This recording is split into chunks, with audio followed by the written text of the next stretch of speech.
Bonjour chers auditeurs, je vous remercie de vous être arrêtés sur ma chaîne aujourd'hui. Que l'Éternel vous bénisse et vous remplisse de sa lumière. Au nom de Jésus-Christ. Amen. Nous allons faire une étude biblique aujourd'hui sur le livre d'Esther.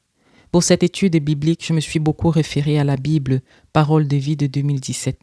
Cependant, j'ai aussi ajouté quelques versets de la version en grec qui détaillaient mieux certains versets. Dans cette étude biblique, on va voir le rôle de croix-femmes qui ont marqué le livre d'Esther. Le comportement de ces croix-femmes a impacté leur foyer de façon drastique. En premier lieu, nous allons parler de Xerxès. Il est important de comprendre quel homme était Xerxès. Le roi Xerxès était un grand combattant. Il a mené plusieurs batailles et a assujetti plusieurs pays à son pouvoir. La Bible nous dit dans Esther, chapitre 1, verset 1, que Xerxès était roi sur 127 provinces qui s'étendaient de l'Inde à l'Éthiopie. Malgré la grandeur de son royaume, Xerxès ne s'arrête pas là. Il décide de se lancer à la conquête de la Grèce. Il occupe 3 régions de Grèce, puis ancre sans résistance à Athènes qu'il incendie. Xerxès était présent pendant les batailles militaires. Il était un homme puissant et aux grandes ambitions. Il est écrit dans Esther 1, du verset 2 à 4, la 3e année où Xerxès est roi, il organise un grand repas pour tous ses fonctionnaires importants et tous ses ministres. Il est installé alors dans le palais royal situé dans la citadelle de Suse. Il réunit auprès de lui les officiers de l'armée de Perse et de Médie, les gouverneurs et les chefs de province. Il leur présente les immenses richesses de son royaume et le luxe magnifique qui fait sa grandeur. Les fêtes durent longtemps, 6 mois en tout. Fin de citation. Le roi Xerxès aimait montrer sa grandeur, tout ce qu'il a de beau et tout ce qui affermissait sa puissance. Et parmi les merveilles qu'il avait, il comptait sa femme Vasthi. Toujours au chapitre 1 du verset 10 à 11, on dit « Le 7e jour de la fête, le roi a le cœur joyeux à cause du vin qu'il a bu. Il appelle les 7 eunuques qui sont à son service. Méhouman, Bista, Arbona, Bicta, Abacta, Zétar et Carcasse. Il leur commande de faire venir Vasthi avec sa couronne sur la tête. Le roi veut montrer la beauté de la reine à ses fonctionnaires importants et aux autres personnes présentes. En effet, elle est très belle. Le roi Xerxès aimait sa femme et admirait sa beauté. C'était davantage comme une couronne sur sa tête à lui. Mais dans les chapitres qui suivent, on voit que la reine Vasthi a refusé de se présenter devant le roi et ses sujets. Quand on lit bien, on se rend compte que ce qui a grandement révolté le roi, c'est le sentiment d'humiliation devant ses ministres et ses fonctionnaires. Ce grand homme puissant qui a remporté tant de batailles, qui a conquis tant de provinces. S'ils étaient seulement avec les serviteurs du palais, le roi aurait sûrement pardonné à la reine Vasthi son affront. Car si une femme a le courage de se comporter ainsi en public, cela veut dire qu'en privé, elle le fait déjà. Et pour un roi aussi craint et puissant, elle avait déjà certainement eu ce genre de comportement plusieurs fois pour savoir que le roi ne lui ferait rien du tout. Alors, le roi dit dans le verset 15, « Moi, le roi, j'ai envoyé mes eunuques donner un ordre à la reine Vasthi. Elle n'a pas obéi. D'après la loi, quelle punition faut-il lui donner ?» Fin de citation. C'est ainsi que par crainte que d'autres femmes se révoltent contre leur époux à la suite du comportement de Vasthi, les fonctionnaires importants demandent au roi d'interdire pour toujours à Vasthi de se présenter devant lui et aussi qu'il prenne une autre femme. C'était certainement une décision difficile pour le roi, car à un moment, il a été pris de solitude, Vasthi lui a manqué et peut-être même qu'il a regretté son acte, car on lit dans le chapitre 2, du verset 1 à 2, après ces événements, la colère du roi Xerxès se calme, mais il se rappelle comment Vasthi a agi et la décision prise contre elle. Alors les hommes qui sont au service du roi lui disent « On devrait chercher pour toi, notre roi, des jeunes filles très belles qui n'ont pas encore été avec un homme. » Ces sujets, ayant vite compris cela, se sont engagés, après cette citation, à chercher une nouvelle femme au roi. C'est ainsi que Esther entre en jeu. On va faire une pause et analyser pour un moment le comportement de la reine Vasthi. Le comportement de Vasthi ici reflète le comportement de beaucoup d'hommes et de femmes dans leur foyer. On prend nos partenaires pour acquis. On se dit ils ne trouveront pas mieux que nous, soit à cause de l'argent qu'on apporte dans la maison, soit à cause de notre beauté, soit à cause d'un atout qu'on estime que l'autre n'a pas et on se sent supérieur à l'autre. Mais sachez que toute personne peut être remplacée, car de la poussière nous avons tous été formés. Il est écrit que Dieu sait de quoi nous sommes faits d'un peu de poussière. Oui, il sait de quoi nous sommes faits d'un peu de poussière. Dieu a le cœur des hommes dans ses mains. On doit faire très attention à comment on traite nos partenaires. On doit faire très attention à ce que l'orgueil ne remplisse pas nos cœurs et qu'on se sente supérieur à l'autre au point de vouloir l'humilier, au point de vouloir l'écraser, au point de vouloir maltraiter l'autre. Car l'Éternel qui est dans les cieux contemple la terre et contemple chacun d'entre nous. Il analyse nos cœurs et il voit ce qu'il y a dans la profondeur de nos cœurs. Alors faisons très attention à toujours rester juste devant l'Éternel, à bien traiter nos partenaires que Dieu nous a donnés, car c'est une bénédiction que l'Éternel nous fait dans nos foyers, d'avoir quelqu'un avec qui nous pouvons partager ces années de vie. Nous allons continuer maintenant avec le caractère de Esther. Quand on lit dans la traduction grecque de Esther, le chapitre 2, verset 7 nous dévoile que Esther avait été prise et élevée par Mardochée après la mort de ses parents. Elle était déjà promise à Mardochée. Dans le verset 7, on précise également que Esther était très belle. Je vous lis le verset en question. Comme j'ai dit, ça vient de la traduction grecque de Esther. Mardochée a adopté la fille de son oncle Aminadab. La jeune fille s'appelle Esther. Elle a perdu ses parents et Mardochée l'a élevée pour qu'elle devienne sa femme. Elle est très belle. Fin de citation. Dans la parole de vie, le même verset 7, on décrit Esther comme magnifique et très agréable à regarder. On lit dans les chapitres qui suivent qu'on fait connaître l'intention du roi à Suse, qu'il recherche une nouvelle épouse. Ses serviteurs rassemblent beaucoup de jeunes filles qu'on va installer au palais et apprêter pour leur rencontre avec le roi. Une seule allait devenir la future reine, allait prendre la place de Vashti. Vashti, qui se croyait irremplaçable, va devenir celle-là qui est rejetée et éloignée de son trône. Mais parmi le lot, Esther plaît aux responsables des femmes.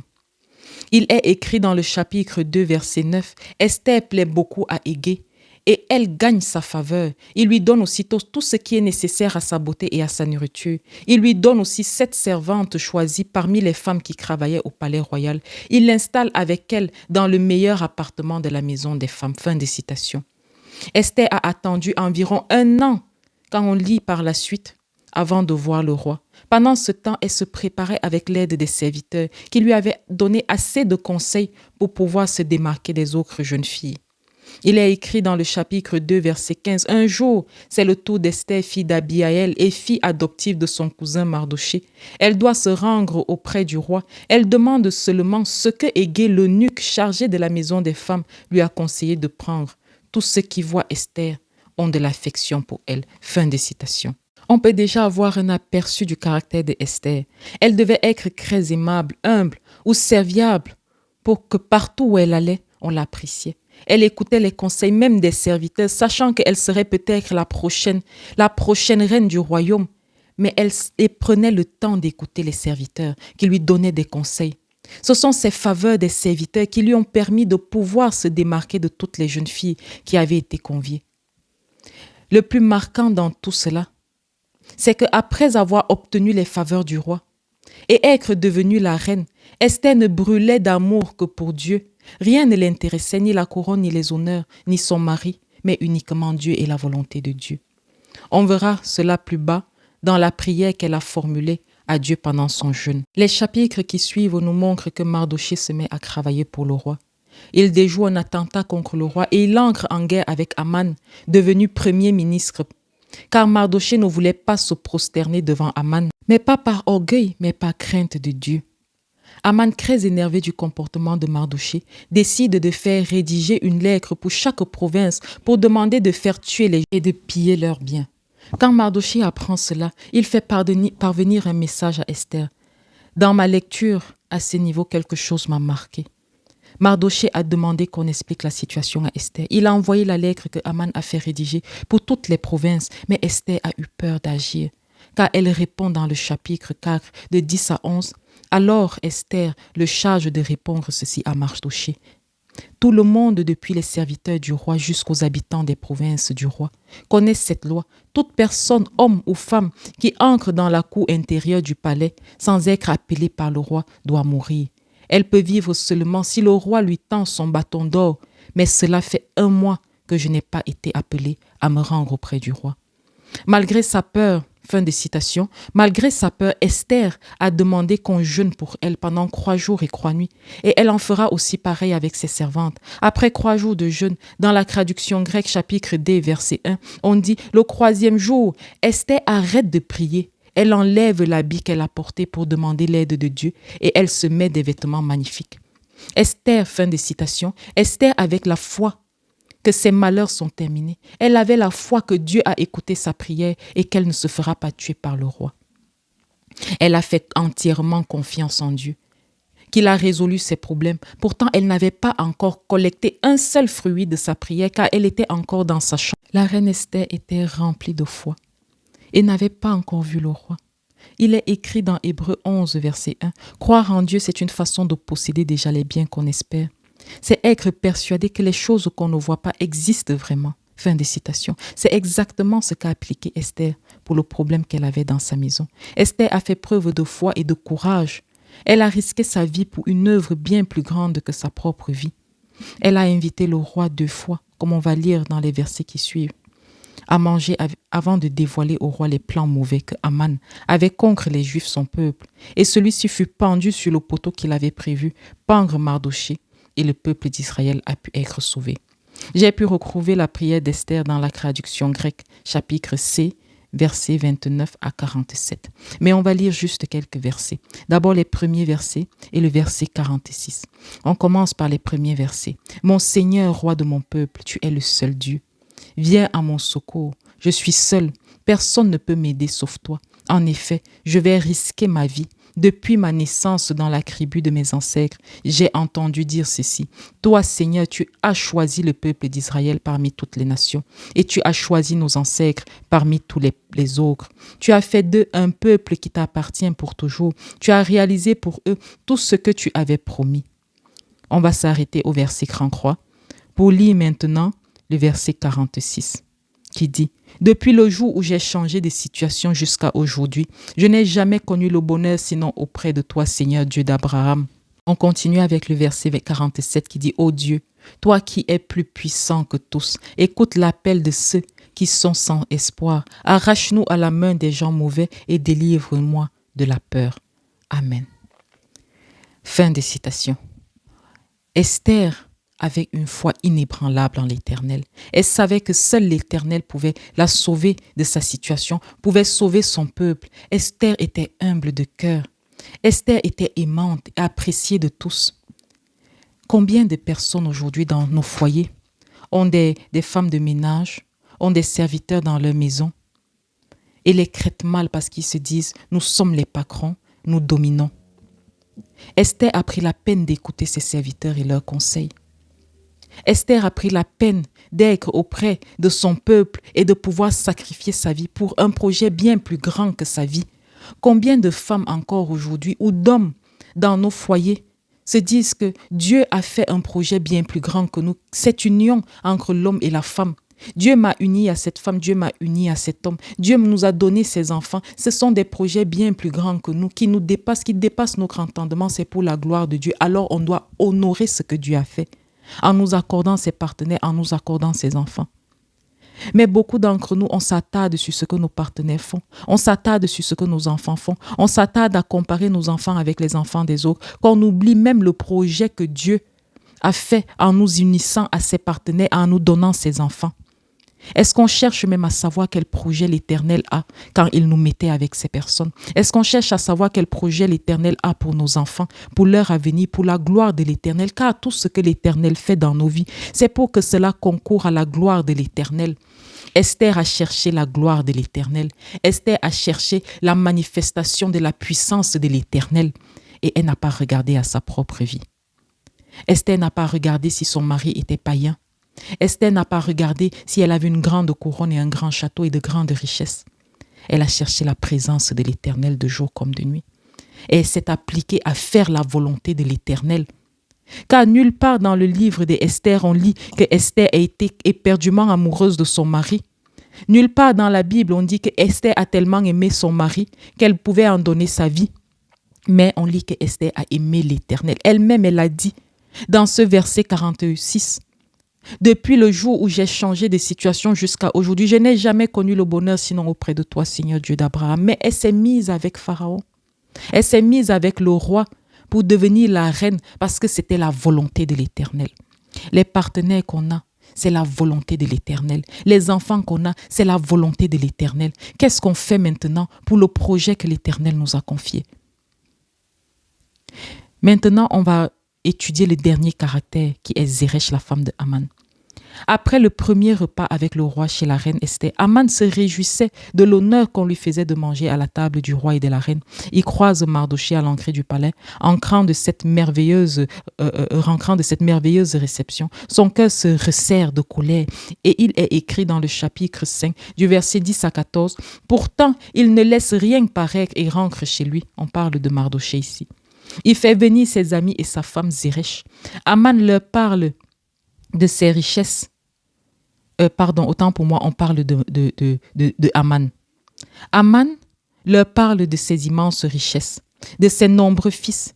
Il leur raconte aussi tout ce que le roi a fait pour l'honorer et le placer au-dessus de tous les fonctionnaires importants et des ministres. Haman ajoute, de plus, la reine Esther m'a invité, moi seule, à venir avec le roi au repas qu'elle a préparé aujourd'hui.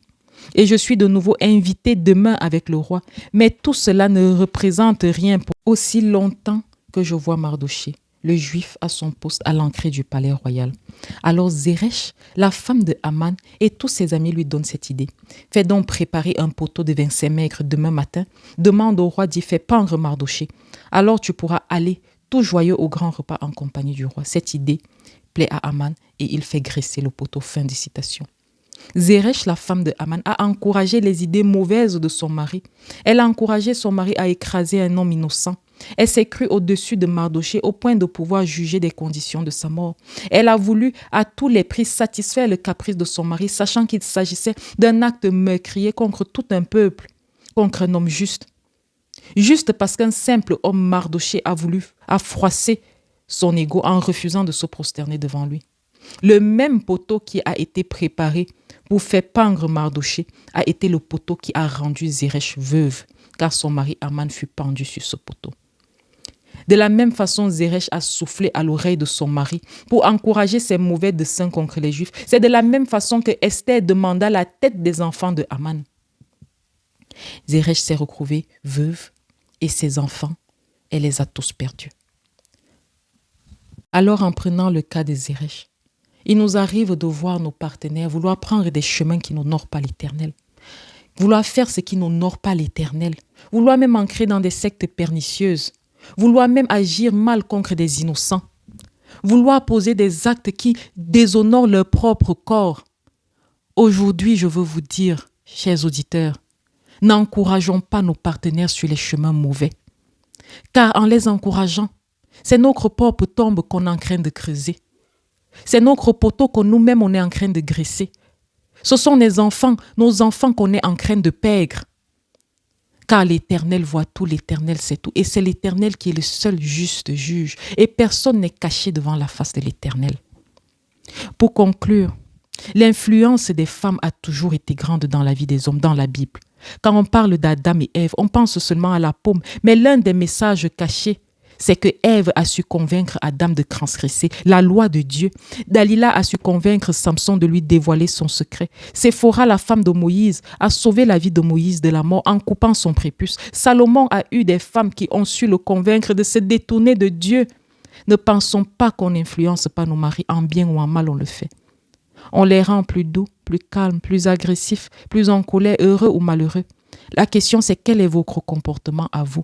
Êtes-vous une Vashti remplie d'orgueil, qui pense qu'elle vaut mieux et grâce à sa beauté ou tout autre atout comme le travail ou l'argent, elle a une grande emprise sur son mari? Et même vous les hommes, est-ce que vous pensez que parce que votre femme est à la maison, elle ne s'occupe que des enfants, vous avez plus d'atouts qu'elle? Vous avez une plus grande emprise sur elle. Êtes-vous une Esther, malgré sa beauté et son rang? est restée humble, aimable, attachée à Dieu de tout son cœur. Esther accordait plus d'amour et d'intérêt à Dieu qu'à son mari. Pourtant, son mari l'a aimé bien plus qu'il n'a aimé Vasti, à vouloir lui donner même la moitié de son royaume quand on lit dans le livre d'Esther. Le roi a demandé à chaque fois que Esther l'a invité à ce repas que demande-moi tout ce que tu veux, je suis prêt à te donner la moitié de mon royaume. Il ne l'a pas dit à Vasti, il ne l'a pas dit à une de ses concubines de la cour, mais il a dit à une seule femme, à Esther. Ou êtes-vous une Zérech qui est prête à tout pour garder son homme, prête à tout pour satisfaire tous ses désirs mauvais, même ceux qui n'honorent pas Dieu, et même jusqu'à avoir le sang sur les mains? Ce qui manque dans beaucoup de foyers pour ma part, c'est une présence sincère de Dieu. Si on avait confiance en Dieu, c'est lui qui agit pour nos hommes, pour nos épouses, pour nos enfants, pour nos foyers. Alors comme Esther, on revêtirait des habits de joie chaque fois qu'on allait prier pour un sujet qui concerne nos époux ou une situation dans notre maison, en sachant que Dieu va agir et nous exaucer ou nous faire justice. Vers qui est dirigé votre plus grand amour? C'est possible de dire 60% à Dieu, 40% pour mon mari et mes enfants, ou l'inverse, car Dieu attend 100% de nous. Alors non, ce n'est pas possible de le dire. Dieu attend 100% de nous, qu'on le serve pleinement et entièrement et qu'on lui soit agréable. Plus on met l'homme devant Dieu, plus cet homme devient la source de notre angoisse, jusqu'à ce qu'on revienne à Dieu. À qui revient-on? À qui donnons-nous notre amour? Est-ce que notre comportement a réussi à transformer nos partenaires ou les sauver? Quelle femme es-tu? Une Vasti, une Esther ou une Zérech? Que l'Éternel vous bénisse. Au nom de Jésus. Amen.